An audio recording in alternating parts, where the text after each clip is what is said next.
السلام علیکم ورحمۃ اللہ وبرکاتہ الحمد للہ رب العالمین والصلاة والسلام علی رسولہ الامین اما بعد۔ ایک بھائی کا سوال ہے کہ غسل کے دوران اگر شرمگاہ کو ہاتھ لگ جائے تو کیا اس کا وضو ٹوٹ جاتا ہے اور اسے دوبارہ وضو کرنا پڑے گا غسل کرنے کے بعد؟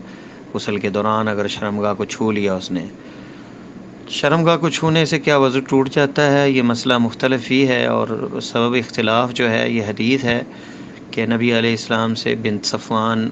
بصرہ بنت صفوان کی روایت کہ نبی علیہ السلام فرمایا من مس ذکرہ فلیتوضا، جس نے اپنی شرمگاہ کو چھوا وہ وضو کرے۔ اور دوسری حدیث ابو ہریرہ کی رضی اللہ تعالی عنہ کی ہے اذا افضى احدكم بيده الى ذکرہ لیس دونها ستر فقد وجب علیہ الوضوء، تم میں سے کوئی اپنے شرمگاہ کو چھوئے اور اس کے درمیان کوئی پردہ نہ ہو تو اس پہ غسل واجب، اس پہ وضو واجب ہے۔ اور ایک روایت میں ہے الی فرجہ، اپنی شرمگاہ کی طرف، آگے پیچھے دونوں طرف، دونوں مرد اور عورت دونوں میں سے کوئی بھی اپنی شرمگاہ کو چھوئے تو اس پہ غسل واجب ہے۔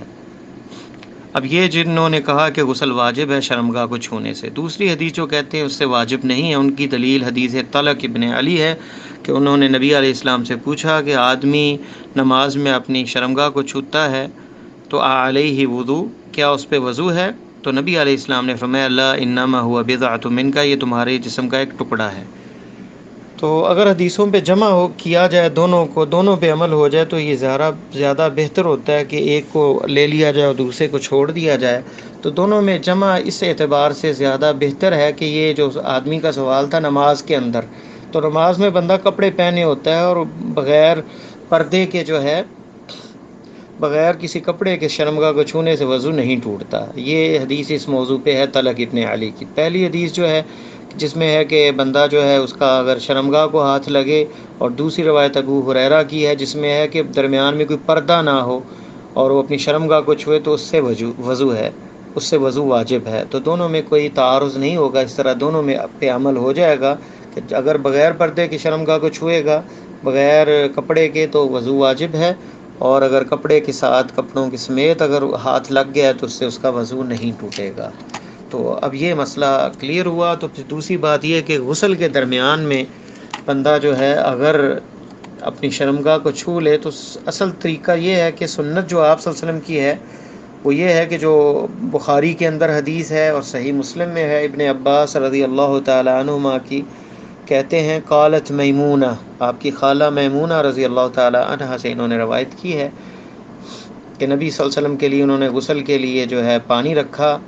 اور میں نے ان کے لیے پردے کا کپڑے سے پردہ کیا، تو آپ نے اپنے دونوں ہاتھوں کو دھویا، ان پہ پانی ڈالا، پھر اپنے دائیں ہاتھ سے بائیں ہاتھ پہ پانی ڈالا اور اپنی شرمگاہ کو دھویا، پھر زمین پہ ہاتھ مار کے ان کے ساتھ مٹی سے مسح کیا اور دونوں ہاتھوں کو دھویا، پھر آپ نے کلی کی، ناک میں پانی ڈالا اور وغسل وجہہ وذراعیہ، پھر اپنا چہرہ دھویا اور بازو دھوئے، پھر اپنے سر پہ پانی ڈال کے پورے جسم پہ پانی ڈال لیا پانی پورے جسم پہ، پھر سائیڈ میں ہٹ کے اپنے جو پاؤں ہیں ان پہ بھی پانی ڈال دیا، ان کو بھی دھو لیا۔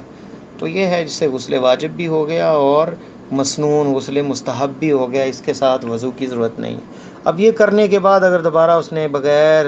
حائل کے شرمگاہ کو چھو لیا ہے تو ایسی شکل میں وہ نماز کے لیے دوبارہ وضو کرے گا، اور اگر اس طرح اس نے نہا لیا ہے اور شرمگاہ کو نہیں چھوا بعد میں تو وہ اس کے ساتھ نماز بھی پڑھ سکتا ہے، اسے دوبارہ وضو کرنے کی ضرورت نہیں ہے۔ واللہ تعالی عالم۔ السلام علیکم ورحمۃ اللہ وبرکاتہ۔ السلام علیکم ورحمۃ اللہ وبرکاتہ۔ بھائی کا سوال ہے کہ بندہ سویا رہا اور لیٹ اٹھے، سورج طلوع ہو گیا تو کیا نماز فجر ادا کر سکتا ہے؟ تو نبی علیہ السلام کی حدیث ہے، آپ نے فرمایا من نام عن الصلاۃ او نسیھا فلیصلیھا حین ذکرھا، کہ بندہ سویا رہ جائے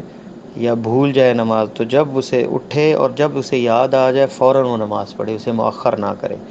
تو مسلسل یہ عادت مستقل نہیں بنانی چاہیے، کبھی بندہ نیند میں رہ گیا اور نہ بیدار ہو تو فوراً اٹھ کے سب سے پہلے کام نماز پڑھنے کا کرے۔ واللہ تعالی عالم۔ السلام علیکم ورحمۃ اللہ وبرکاتہ۔